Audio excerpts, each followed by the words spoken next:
everyone, today we are going to be doing this slightly larger mushroom slash toadstool from Hanna Karlzon's Summer Nights book. It's rather fun, and obviously the technique could be used for any toadstool in any book that you might have. I'm quite guilty of often colouring mine all the same colour, so I'm going to try really hard to make these a little bit different to what I might normally do. I'm going to start this one with a Chinese orange. I'm just going to give it a sharpen. Castle Arts Gold Pencil, Chinese orange colour. Okay. Oops, try not to put my hand, I've just finished this one, so I don't want to get the white on me. So what I'm going to do, like I did with this one, is to put quite a hard layer down near the edge. But I'm going to take this a little bit further in, just because we've got a much bigger mushroom. You can see this is quite a brownish, not quite a terracotta, but not really orange. But I don't know whether it's a realistic Chinese orange or not. I don't really know what Castle is the only set that I have Chinese orange in, so I don't know. Why is it called Chinese orange, I wonder? Questions today. My brain is in a pondering mood. Right, so you can see that I'm trying to make it more layers near the very outside and less towards the middle. Now what this does is it can help to create a little bit of shape into our mushroom, because it isn't flat, it's rounded, and if it's darker on the edges and lighter through the centre, it just looks more shapely somehow. I'm just checking to see whether this is bleed proof. It is, so I can go over these circles. I don't really want to, but if I do, it doesn't matter. I'm just trying to fade it a bit. We've got that cute little window in there too to try and avoid a little bit. There we go. So my next colour is going to be another sort of orangey shade. I may go to cinnamon. Yeah, sepia is my other possibility, but I think I'm going to go to cinnamon. I've just got to find where I've put it. I think it's in with the browns. I always mix mine up differently to how they're in the box, because I don't know, because I'm a rebel. No, cinnamon, I like them to be in a logical order for me. I sometimes find it just doesn't quite work.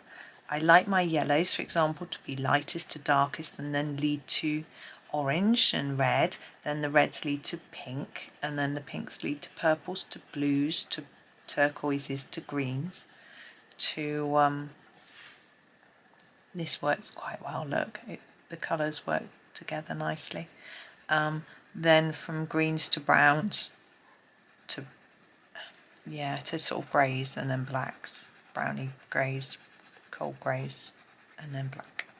So I always like my pencils like that, but like with my polychromos, I have got my ochres in nearer my browns compared with the yellows that are orangey, so it doesn't always go exactly like that. So but some of my sets I sort of fiddle around with, and then I change again and fiddle. My husband gets driven to distraction because he likes everything put in the box in the order they came. He thinks that's the right way to do it, and I'm afraid I don't always agree with him. Sometimes I think they're just a bit random and not much thought has gone into it. Sometimes I think, yes, thought has gone in.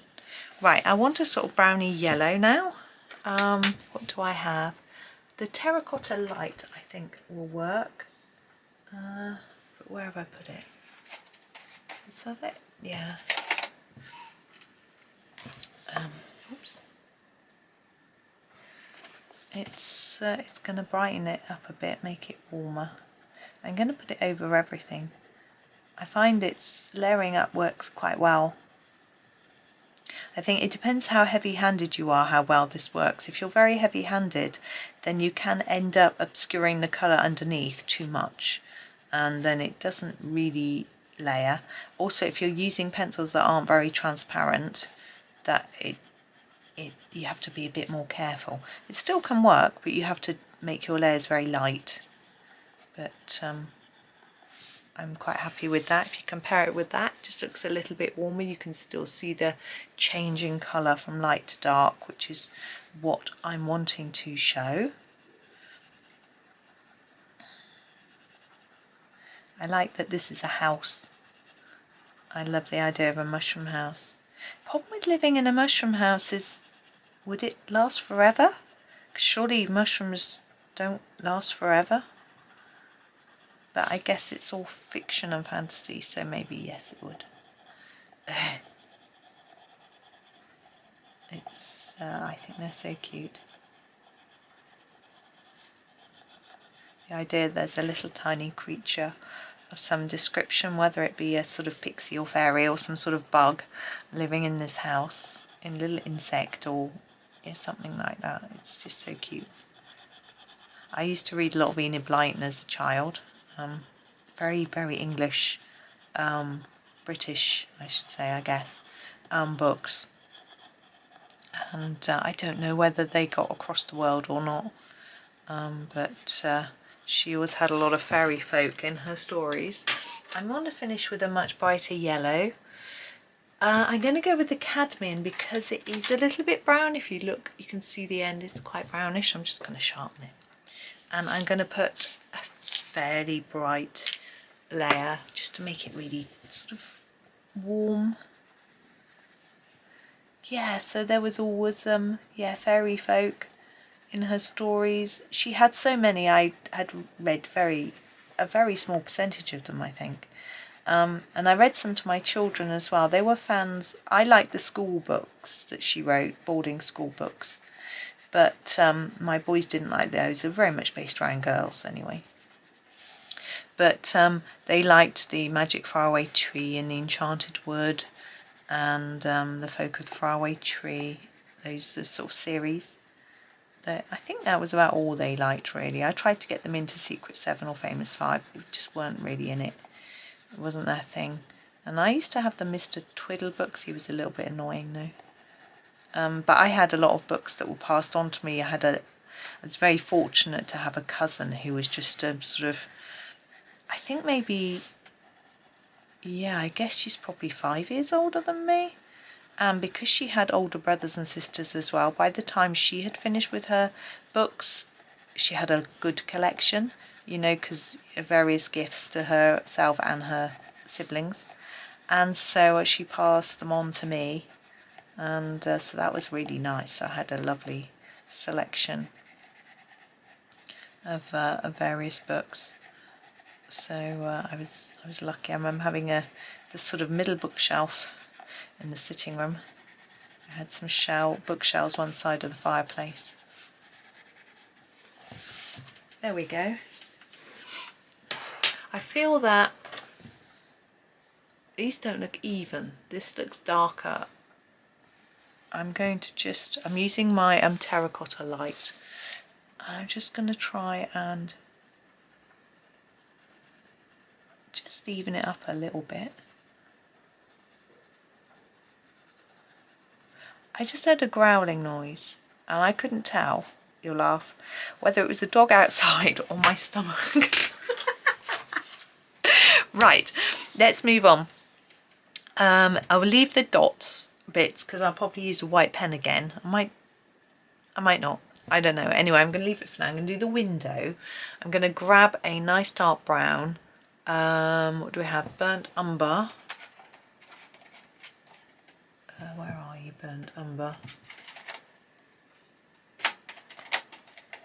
There we go. And I'm just going to do the window frame in the burnt umber, but I think I'll match the door frame to it as well, just for sort of consistency, I suppose. Now, what I like to do with the window frame that I can't do here is do it slightly lighter and then go around the edges in a slightly darker colour, and then it makes them look like they're slightly rounded.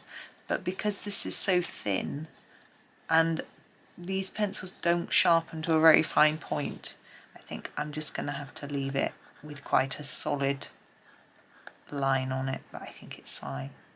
Now this little bit around the door I could keep in this colour, but I think I'll match them into the door rather than the frame. It'll look prettier, I think, anyway. Okay, so underneath our mushroom, again, I quite like the idea of going quite brownish like we did with this one, particularly as this is a brown mushroom. I'm thinking maybe we'll keep it all a bit brown. So I'm going to grab that burnt umber again and do a little bit of work under here, lightly. Now I want it darker at the top and lighter at the edge. So I think along that top edge we'd have some shadow. So I'm just working that a little more,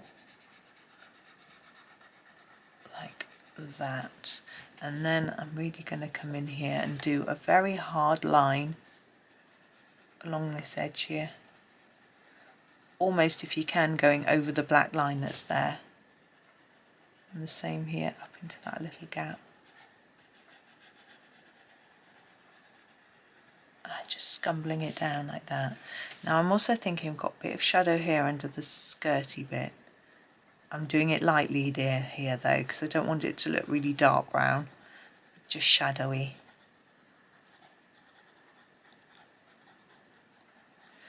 I'm thinking maybe bring this down and around, just in a little bit, just to start to give us a bit of shape.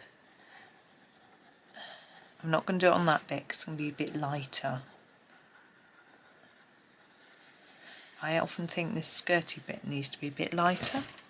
Okay, now I quite like the idea of using browny greys. I'm going to grab the blue grey. It's what we used last time for the skirt. I'm just going to pop it down. I know I haven't finished the rest. I'm jumping around a little bit. I'm just sort of trying to figure out how it's going to look, really. Right, so there's a light layer. Now I'm going to think about where to darken it up. So I'm thinking in there, up here, just to sort of emphasise these sort of creases in it, and on these bits down there, and then maybe just under here, maybe be a little bit darker, just at the top, like that, down the edge. There we go. I think I might just leave that there, but I think I'm going to use this to just go over here, just to finish off this. I don't think you'll really notice that what colour it is, just that it's sort of blended in better. There we go. Now I'm wondering whether I should do these or the window. Thinking I might, yeah, do the window. There we go. Okay, now we need to do the stem. A slightly darker browny grey. We don't have such a thing. Do we have a light brown? No. Okay. I am going to have to grab the slate grey and use it really lightly. Okay.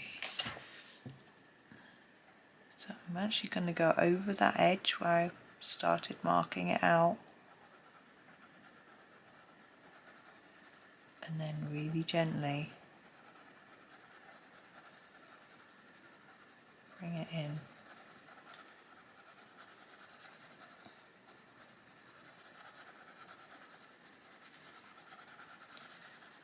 Like that. Sorry, I'm concentrating and not speaking.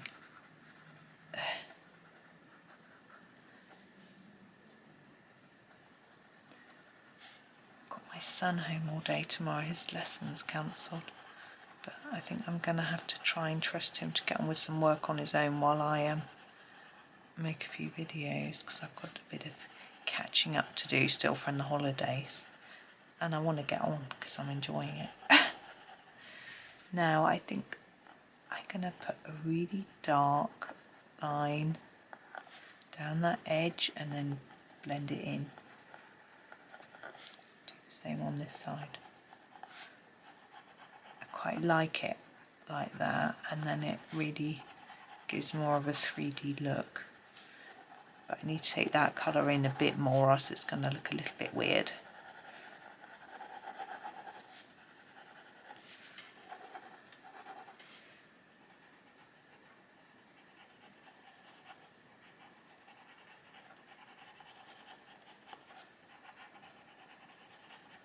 It does look a bit brown, but I think it's okay.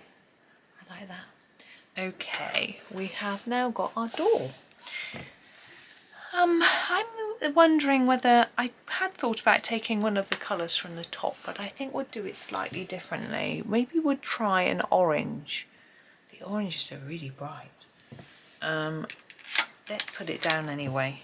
This is the Cadmium Orange Deep. I'm going to try it. If it looks wrong, then we'll tone it down. But I'm thinking maybe it will just tie in with that orangey top. It's quite bright for a door, but why wouldn't it be bright? Why not? So I've just got a good layer down, nice and thick, and then I'm going to take the Chinese orange and add a little bit of shadows. I'm thinking around the doorway, where it's sort of set back from the frame a little bit. Just go around there. With the Chinese orange, it's just, I'm thinking maybe a little bit at the bottom, although I didn't really want to go out of the line. I don't think I did very much, it was just pencil dust. And this bit around the edge, I think I am going to use the Chinese orange for those loopy bits. I'm going to make them a little bit darker near the frame and lighter coming out. I don't know what they're supposed to be, just decoration I'm sure, but because the Chinese orange on the top has been gone over with a selection of different colours, this looks very slightly different, but will tone in really nicely. If you think the orange door is too bright for you, go over it with your cinnamon or even your terracotta light and it'll just tone it down a bit. Put a bit of shadow under those handles. I'm going to make the handle and lock probably just in our darkest colour, which I think is the burnt umber. I'm not going to do too many layers though.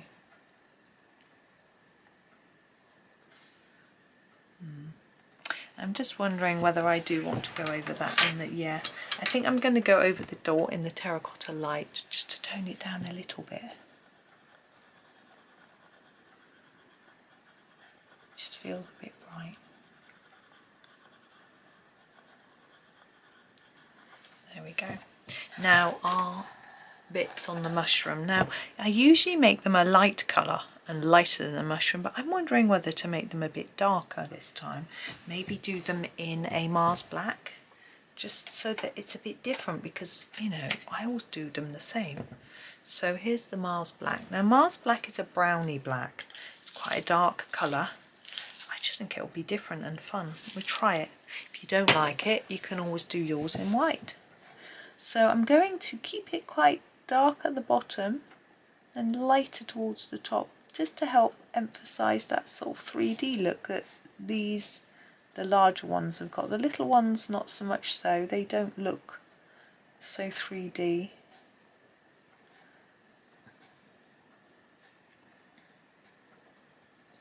So I'm just putting more layers at the bottom. With the little ones it's quite hard. There isn't a lot of space.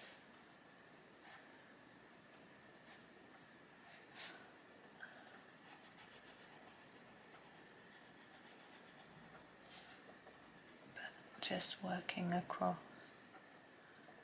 Sorry, I'm concentrating and not talking. But anyway, let's talk. I'm about to go to town now, I think. The sun is just coming across the corner of the page, so it's good timing for me to leave this for a while anyway.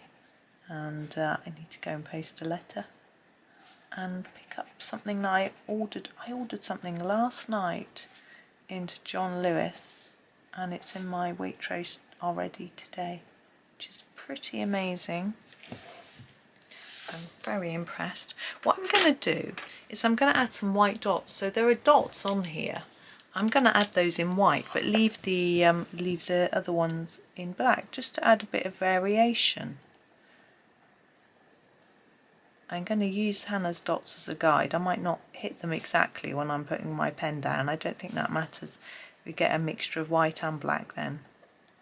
It's particularly in this area where the pencil's lighter, you might not see the white, but you'll see the black. So it might be best to try actually to not dot on top of the black ones there.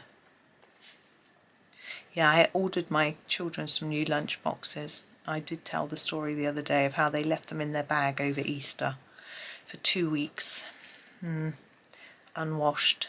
We won't go further. Ugh. But anyway, there we go. I don't even know how visible that is, but I had fun. ... Anyway, there is our next mushroom. So that was, I had fun with that one.